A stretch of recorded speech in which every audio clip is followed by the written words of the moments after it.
이사야서의 말씀입니다. 섬들아 내 말을 들어라. 먼 곳에 사는 민족들아 귀를 기울여라. 주님께서 나를 모태에서부터 부르시고 어머니 뱃속에서부터 내 이름을 지어주셨다. 그분께서 내 입을 날카로운 칼처럼 만드시고 당신의 손그늘에 나를 숨겨주셨다. 나를 날카로운 화살처럼 만드시어 당신의 화살통 속에 감추셨다. 그분께서 나에게 말씀하셨다. 너는 나의 종이다. 이스라엘아, 너에게서 내 영광이 드러나리라. 그러나 나는 말하였다. 나는 쓸데없이 고생만 하였다.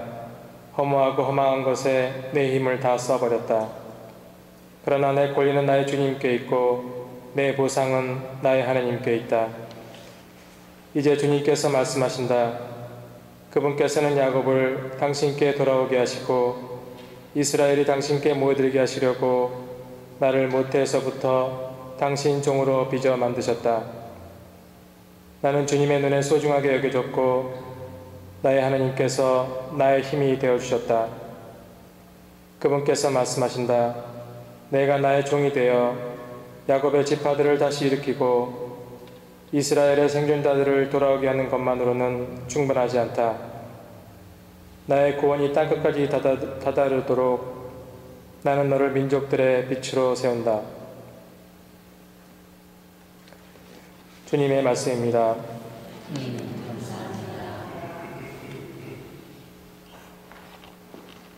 주님, 제 입은 당신 구원의 행적을 이야기하리이다.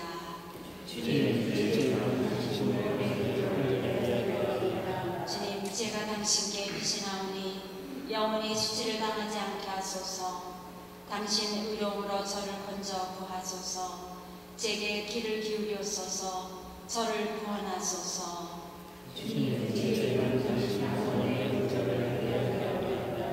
이 몸 보호할 반석 되시고 저를 구할 산성이 되소서.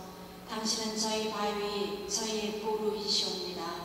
저희 하느님, 악인의 손에서 저를 구원하소서. 주 하느님, 당신은 저희 희망, 어려서부터 당신만을 믿었나이다. 저는 태중에서부터 당신께 의지해 왔나이다. 어미 뱃속에서부터 당신은 저의 보호자이시옵니다.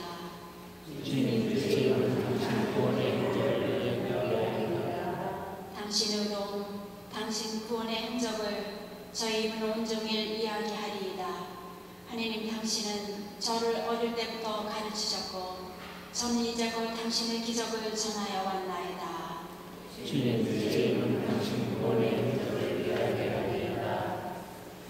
그리스도님 찬미와 영광 받으소서.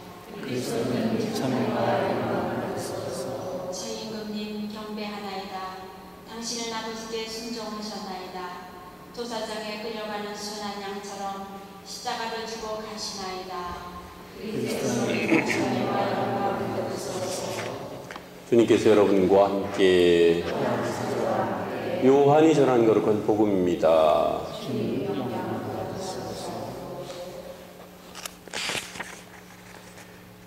그때 예수님께서 제자들과 함께 식탁에 앉으셔서 마음이 산란하시어 드러내놓고 말씀하셨다.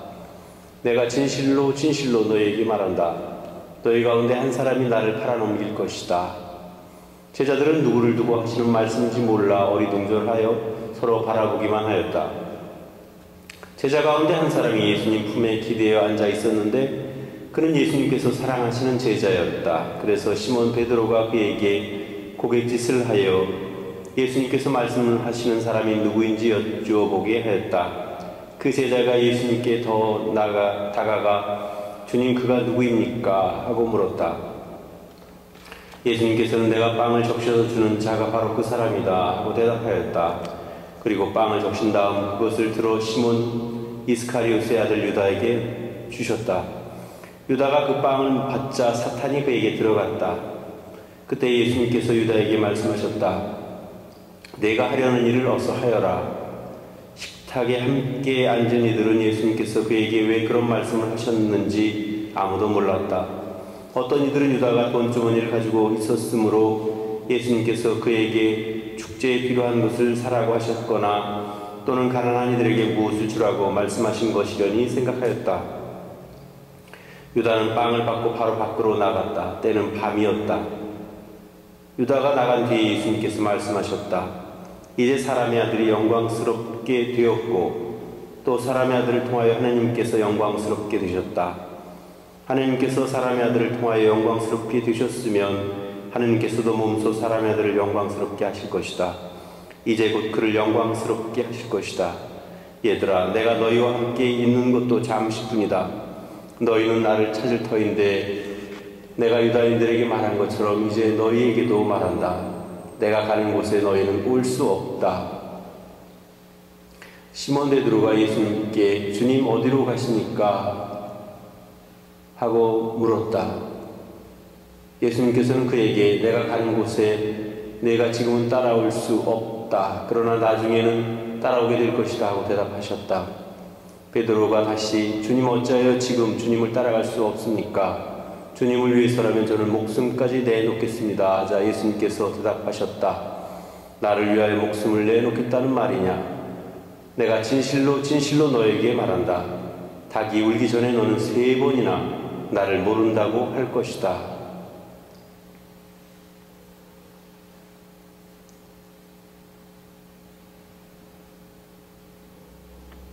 주님의 말씀입니다. 네, 오늘 복음에서 우리는 최후의 만찬에서 벌어지는 일들을 복음 말씀을 통해서 들었습니다. 그런데 공교롭게도 예수님께서는 마음이 산란하셨다고 합니다. 그 마음이 얼마나 산란하셨을까 하는 것을 미루어 짐작해 보면 예수님에게는 앞으로 일어날 일들을 예지하실 수 있는, 미리 알아보실 수 있는 그런 지혜와 그런 안목이 있으셨기 때문에 당장 어떻게 무슨 일이 벌어질지 잘 알고 계셨습니다. 우선 최후의 만찬을 끝으로 당신이 어떤 순환을 받고 어떤 고통을 당하고 어떻게 죽을지를 알고 계셨어요. 그러니까 얼마나 답답하셨고 굉장히 힘들으셨을 것 같습니다. 그래서 이제 겟세마니 동산에서 기도하실 때에는 피땀이 흘렸다고까지 이렇게 표현을 하고 있습니다. 그만큼 예수님은 장차 올 그런 인간적인 고통과 인간적인 어려움 때문에 마음이 많이 이렇게 어지럽게 집중되지 않은 상황이었어요. 근데 그 중에서도 또 빼놓을 수 없는 것 중에 하나가 자신의 제자 중에서 바로 자기를 배반할 거라는 그런 것을 알고 계셨기 때문에, 미리 알고 있기 때문에 얼마나 그 마음이 산란하셨을까. 그리고 그를 대할 때 어떻게 대하면 좋을지 여러 가지 인간적인 어려움이 있었을 거라고 생각합니다. 만약에 여러분들이 그런 입장이라면 저놈이 혹은 저 사람이 나를 배반할 게 뻔한데 어떻게 배반할 건데 하고 알고 있다면 그 사람하고 대하는 그 대함이 얼마나 참 힘들었을까, 인간적으로. 그렇지만 예수님께서는 그것에 대해서 드러내놓으시진 않았어요. 그렇지만 너희 가운데 나를 배반할 자가 있을 것이다 라는 폭탄 선언을 하십니다. 그때까지만 해도 제자들은 누가 도대체 스승을 배반할지 몰랐습니다. 어쨌든지 중요한 것은 그 뒤에 나오는 그 말씀도 중요한데, 그것은 사실 엄밀한 의미에서 보면 유다만 예수님을 배반한 건 아니에요.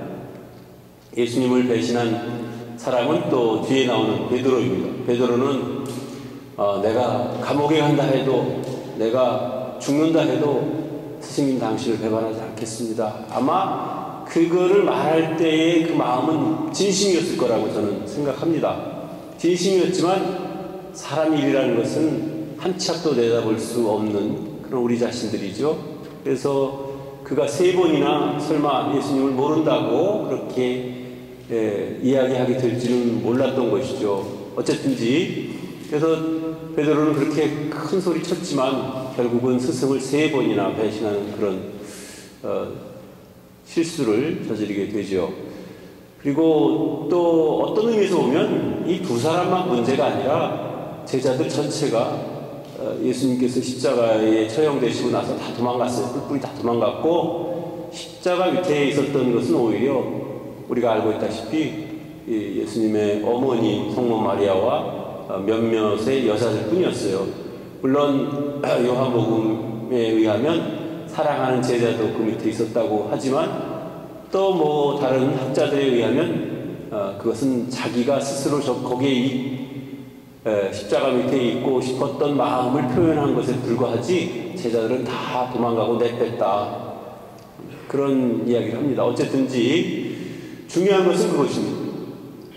중요한 것은 우리가 살다 보면 때때로 신앙인으로서 잘못을 저지를 수도 있고, 또 내가 스스로 생각해도 내가 스스로 형편없는 신앙이라고 스스로 자기 자신에 대해서 자책을 할 때도 있을지 모르겠어요. 그만큼 우리는 한참도 내다보기는커녕 정말 우리 미래에 대해서 아무것도 알 수 없을 뿐만 아니라 지금 현재의 나 자신도 너무나 나약하고 부족하고, 또 그렇기 때문에 자주 잘못을 저지르고 또 신앙인답지 못하게 살아가는 자신의 부족한 모습을 발견하고 스스로에 대해서 실망하고 좌절할 때도 있을 겁니다. 그러나 중요한 것은 그런 실수, 그런 잘못, 그런 것이 중요한 것이 아니고 거기에서 다시 새롭게 결심하고 다시 시작하는 겁니다. 결론적으로 이야기하면 예수님을 배신했던 그 제자들도 결국은 유다만을 빼놓고 나머지 11명의 제자들은 스승인 예수님을 위해서 다 희생당하는, 또 복음을 전하다가 십자가에 못 박히는 그런 영광을 차지하게 되죠. 그래서 한두 번의 실수 누구에게나 있을 수 있고 한두 번의 잘못 있을 수 있습니다. 그러나 거기에 좌절하지 말고 끝까지 갈 때 또 새롭게 시작할 마음을 갖고 결심을 새롭게 해서 새롭게 시작하는 것이 진정한 그런 승리가 아니겠는가, 그리고 그것이 끝까지 하느님께로 갈 수 있는 우리의 비결이 아니겠는가, 그런 생각을 해봅니다. 그래서 최후의 만찬에서 벌어지는 그런 예수님과 제자들 사이의 그런 여러 가지 모습들과 그 이후에 벌어졌던 그런 인간적인 부족함들, 그러나 그런 것들에도 불구하고 우리는 그 모든 것을 극복하고 하나님께로 끝까지 나아가야 될 그런 책임과 그런 의무가 있는 신앙인들이라는 사실을 꼭 기억했으면 좋겠습니다. 한두 번의 잘못, 또 한두 번의 실수, 거기에 너무 매몰되지 않고 그래도 다시 시작할 마음과 결심을 갖는 신앙이냐말로 참다운 신앙이라고 볼 수 있습니다. 완벽하고 완전 무결한 그런 신앙인이 되면 더 좋겠지만 그건 현실적으로 불가능한 일이라고 생각을 합니다. 그래서 스스로 자신에 대해서 자학하기보다는 오히려 다시 마음을 새롭게 해서 언제나 늘 새 출발할 수 있는 우리 자신들이 되기를 진심으로 바랍니다.